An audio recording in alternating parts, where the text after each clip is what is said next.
Yeah, we understood that we wasn't playing the best defense that we could. We wasn't communicating as best to our ability and, securing the offensive rebound. But like Coach continues to tell us to just keep going, 10 rounds, 40 minutes, and we just wanted to continue to try to win as many as possible, closing out the game. So, we all have to have confidence in one another, and that's what you're seeing out there.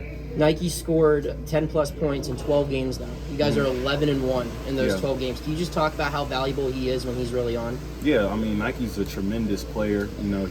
He adds so much to our team, besides scoring on the defensive end. He's able to pick up the other team's best player, in addition to his shooting.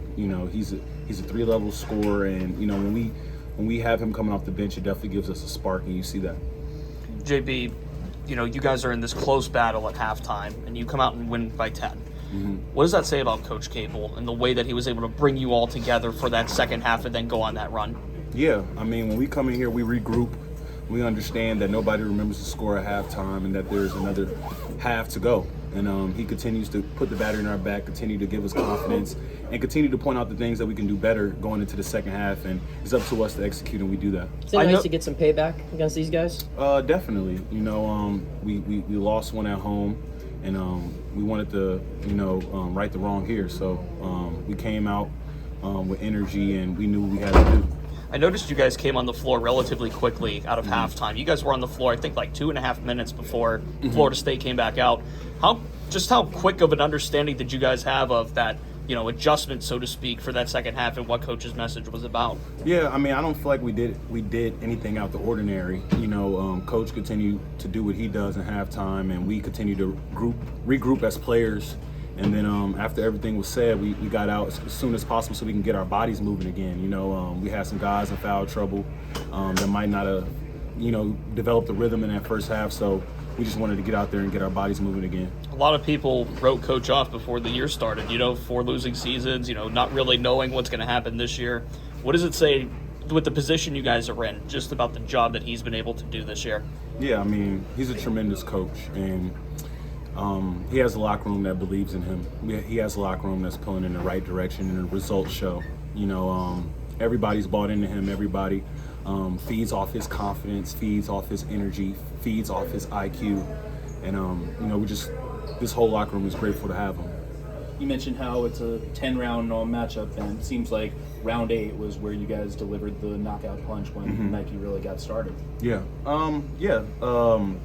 They were able to make some key shots before the 8th round, like you said, to keep the score close. And then Nike got a rhythm, and like I told y'all before, whoever has the hot hand, we go to him. So you've seen us. We went to him a couple times after that to see if he could deliver, and he did. How nice is that to be able to have multiple guys who are capable of getting a hot hand? Yeah. Compared to like teams you played on here before, where it's just, hey man, it's got to be you or it's going to be no one. Where it's a little different this year. Yeah, it's a beautiful thing. When you have multiple weapons, it's a hard thing to scout. It's a hard thing to guard.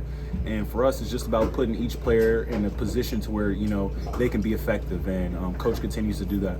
JB, the way you guys were able to crash the offensive glass tonight, creating second and even third chance opportunities, wasn't something that was there in this last game against there. How good was that to get this time around? Yeah, it was big. The way they play defense, they switch. So if the 5 is guarding me, even if I miss, that gives our bigs an opportunity to get the rebound, because usually there's a smaller guard that switched out on them. So, Fetty did a great job understanding his advantage, understanding, positioning, and also, he's played, more minutes. So he knows, like, if I drop, he probably knows where I'm gonna miss it, just understanding, playing with each other, understanding tendencies, things like that. And, it showed today. Coach talked about the Twins and their minutes from today.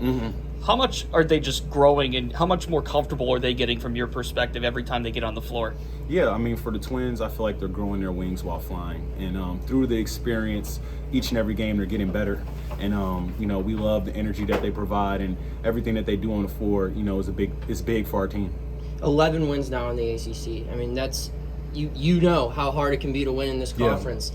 does that get lost on you as you guys are so laser focused, obviously, on day to day? Are you able to still appreciate the leap that you guys have made as a program this year? Yeah, definitely. I appreciate everything that we're doing, but I'm so locked in. I honestly, forget. I just take it day by day. Sometimes I forget the days. How quick the games are coming up. So for us, we just try to lock in at one game at a time and one opportunity at a time, one practice at a time, and taking advantage of our minutes and opportunities.